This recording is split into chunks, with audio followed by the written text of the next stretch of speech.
The easiest way to describe this male giraffe, or this particular boy that we saw, it's an much older male, as you can see in the dark colorations, and on the head, that's where your main focus would be, other than the obvious underneath the legs.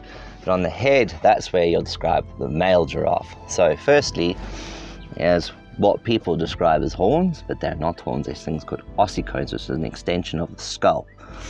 And with the male, they have no hair on them, and that's from fighting, from rubbing, and all of that. With females, they have tufts of hair. So kind of like me. See, I don't have much hair on my ossicone over there.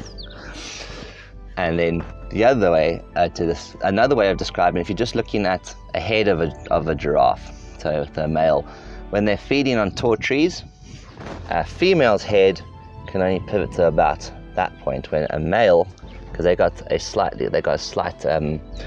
vertebrae is slightly more spread out at the back, he can put his head directly up like that. With a female, can only go at a certain angle over there. So out of skin, so giraffes have a very unique thing. So within the pattern of the skin, like a zebra or giraffe, have their own unique pattern. And inside those patterns, they've got a lot of different blood vessels. So like humans, we have the luxury of, we've got pores in our skin, so we sweat to cool ourselves down.